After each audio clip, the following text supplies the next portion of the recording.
expand on it a tiny little bit, Havas Links was formerly Creative Links. We work in healthcare communications, as you said. Absolutely driven by the fact that we can use digital to support our clients, but equally to support patients and try and deliver better outcomes. We're headquartered in Manchester. We've got 150 people just down the road. We've got an office in London of 20 people, and also in New York, 100 people. I'm CEO, started 10 years ago as an office junior, and I'm very much coming at this from a technology and a development kind of background when you look at the different groups. What is unfortunate in terms of what I do is that I take real pride in the fact that we don't work in car insurance, we don't kind of sell trainers. What we do is we help people to really deliver these better outcomes. And we do it against the backdrop of Bad Pharma and Ben Goldacre. Is anyone familiar with this book? This makes my life really difficult. And it's unfortunate because, as I say, I take real pride in what we do. So we operate against this backdrop, but we very much believe in good pharma. And we work very, very hard to support our clients, making sure that we're supporting patients, making sure we're supporting the business, and ultimately we're working in this central space where it's mutually beneficial to all the different stakeholders that exist in healthcare, and we work very hard to focus on that point. In terms of who we kind of work with, to give it some more context, this is a list of our clients. We work both in primary care, specialist care, we work locally and we work internationally. And you spoke briefly at the start about the importance of identifying technologies that can really deliver and support patients. So there's a couple of projects that we created that I think is relevant to the discussion and giving it some context. One of the first things is in 2010 we used smartphone technology to create something that was called the PASI app. And the PASI app was for people who suffered with psoriasis, and it was an assessment tool to help them diagnose the condition. And it was designed in a way to support dermatologists to quickly and accurately diagnose severity and state of the condition. That's now had 50,000 downloads, it's available in 100 different countries in 10 different languages. So a really nice example of a clinical need and a good idea of technology that really support what was taking place. We also did at the time, the first true social media campaign in healthcare, which again was in psoriasis. And it was interesting because when the client came and spoke to us and said, oh, we want to use social media, we want to work with in psoriasis, we want to use Facebook. And when you start to think about psoriasis and the condition, the last place you think people want to share that information is on Facebook. So it was a challenge, but it was also incredibly worthwhile, because what tends to happen with psoriasis is people tend to cover up, they have anxiety about a date or a job interview, they're worried about what happens when they go on holiday. So we set up this social media campaign. It was incredibly successful. We had, in 4 months, we had something like 80,000 interactions, and half of the people who engaged with on social media completed a task. So they might have downloaded a Talk to Your Doctor toolkit, they might have completed a severity assessment, or whatever. The reason it was really successful is you had lots of people on there, and they shared information about themselves, and they talk about concerns about dates, or talk about concerns about job interviews. And then in amongst all that concern, there'd be their fellow kind of sufferers, the people they can relate with, who would post something like, go and see a dermatologist, there are different options out there. So a really good example of how social media can bring people together, provide support, and also provide direction about how you can take control of your condition and really empower people. So that was our first foray into social media. And I just thought I'd show you a very, very brief video of just some of the other pieces of work that we've done to give you some context.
that's obviously like a really bold claim, but that's absolutely what we look to achieve with our working with our clients.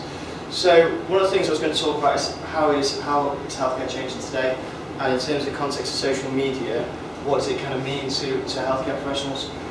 And what we've seen in the campaigns that we've developed is very much this opportunity to kind of share best practice. And share best practice beyond the usual events where people go to, but really take away those boundaries and really take it to a global audience and try and share those ideas.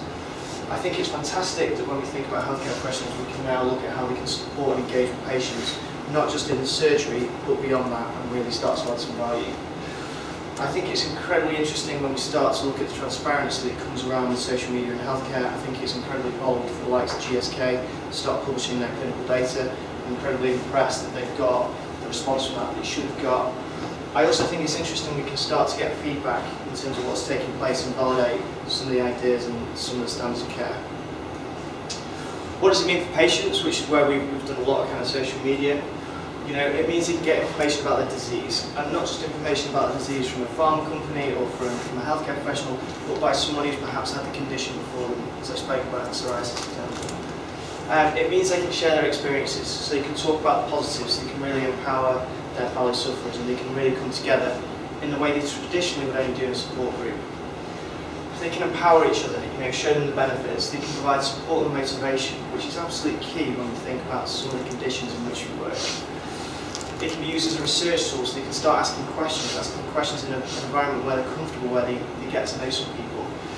And amazingly, they can give advice to others. We do a lot of work in ophthalmology, and we do some work in some treatments that can be particularly painful and intimidating. And it's amazing when it really benefits patients and they can share a positive story and help other people to overcome some of those barriers. But most importantly, it allows us to create a really big global community. So if you put all that together, what does it mean? It means we've got better informed stakeholders across healthcare, from the patients and carers to family, to nurses to payers, to doctors to specialist care. It means that we've got genuine community support on a much, much larger scale. It means we've got transparency, collaboration, things like authenticity and credibility. But most importantly, for me, social media allows us to deliver better health outcomes. I thought it's then important to include some stats, because I always do stats. So I thought it was interesting that 90% of adults online, everyone in this room, engaged in some form of social media. We all know that. What I did think was interesting is the fact that healthcare is the second most searched for topic on Google. And we're all probably aware of what number one is, so number two is pretty impressive. It's the third largest web activity across all generations, and again, that's pretty impressive. So that's not just focusing it on the older generation, the younger, it's across the board. And also, again, setting up, Jonathan is going to speak later, 88% of doctors use the internet for professional information. I imagine that's probably the case in this room as well. So why are people doing it in our research? It's very much about getting access to the latest information. It's very much, as I say, it's about sharing best practice, and it's about debating and trying to establish how we move things forward. When we talk about patients, here's this one I spoke about before. People saying and sharing, to each other, make an appointment to see your GP, get a referral. That is amazing that someone is talking to a broader community, providing good quality advice that's going to get a better outcome. So, one of the things that we talk about, which is the name of the presentation, is the connected health experience. And I guess the problem with perhaps just doing social media is it can't be considered in isolation. And I think it's important to think about everyone's behaviour offline and then also online, and think about points of interaction, which is what we tend to do. So we think about this as a healthcare ecosystem. We think about the patient carer, and we think about the healthcare professional, and we think about how they may interact in the middle, and we think about what are the other points of interaction, where are they getting their information, how are we engaging with them, what kind of experience are we providing, how might we prepare them for that interaction. Likewise, when we look at the HCP, where are they getting their information, and what other points. So to this end, I was going to talk you through a couple of case studies which I thought really sort of lend themselves to the topic this evening. And the first one is in schizophrenia. So this is an area we've worked in for a number of years. And I'm from a digital background, so forgive me for the specialists in the room. One of the biggest challenges with schizophrenia, as I understand it, is adherence. and it really is a challenge. So one of the things that we wanted to really engage with patients is to talk about the benefits of continuing to take medication, making sure you take it every day as a newbie. So how do we do that? In the first instance, we go through search marketing, we talk about seeding, we work with online bloggers who talk about schizophrenia, we talk about some of the challenges, we talk about some of the positives. We work with them to make sure that we're engaging with the right content with patients, and we're starting them to think about the benefits of continuous medication. Then once they've started to appreciate the importance of taking medication, what does that mean to them? What can these patients achieve? And we want them to help them communicate their goals. We want them to have aspirations and ambitions. But we also need to be realistic about the people we're talking about. So we do a couple of things. We use social media, so we start bringing people together and we start allowing them to share their aspiration, their vision, their ambition, and start to talk to each other and support each other in how they might achieve that. And it's not a topic for this evening, but we also use things like gamification. So we think about what is their ultimate ambition and how do we break it down into small goals. And we start to think about how social media and gamification might kind of work together. And then we capture all that and we support them with things like an adherence diary, which again feeds back to the social media and talk to your doctor kind of toolkits. And I've just got another very brief video to show you how this all kind of fits together.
Off into deep space, which would be fine if stability came along.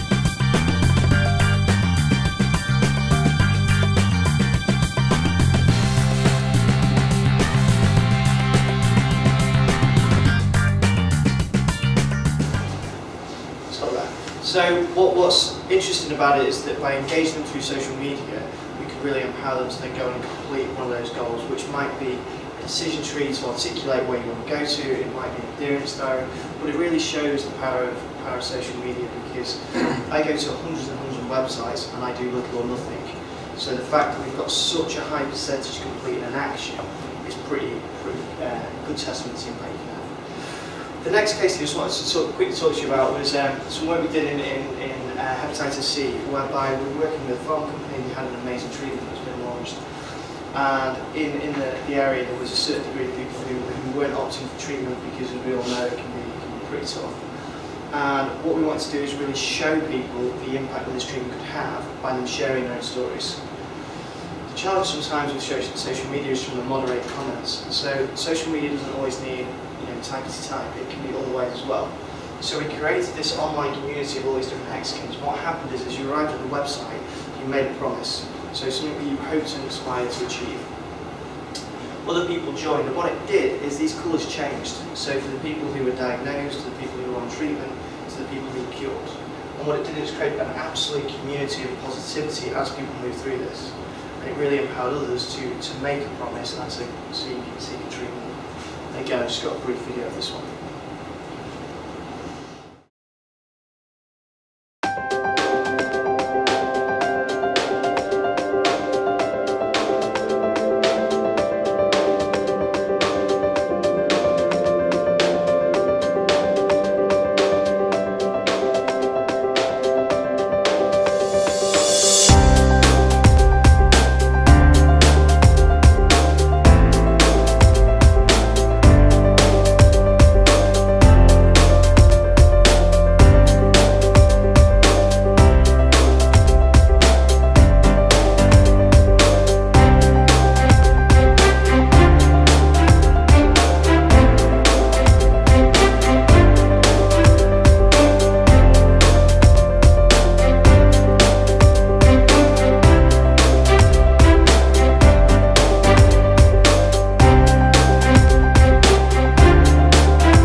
So again, like a really good example of taking something that had previously been very static, introducing social media, engaging with the customer, and driving interaction and empowerment.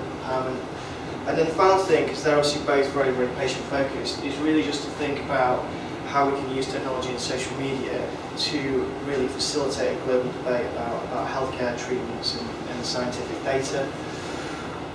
And what I think is a really interesting concept when you think about this is we've always supported pharma companies doing like large global events and congress, and you tend to have a single scientific expert talking to a room full of 400 people. And what I think is an interesting concept is who is the most influential person. Now, the person stood on stage or the person with 10,000 followers on Twitter who's tweeting their interpretation. And that for me completely changes the paradigm which we usually operate in and really represents the power of social media. And what I find interesting is we go from a traditional scientific exchange, which, whilst very important, perhaps is limited by boundaries, where we have the knowledge which is communicated as engagement, and we start to move something like significantly more exciting, where we're like really building momentum, building conversation, and ideally driving better outcomes for all different parties. So something that works for patients, something that works for our clients, and ultimately is good business, which I think is good pharma. And for me, it kind of boils down to this concept of who cares can win, because it's all about caring, driving these better outcomes. And hopefully that's about the right amount of time. Yeah, perfect.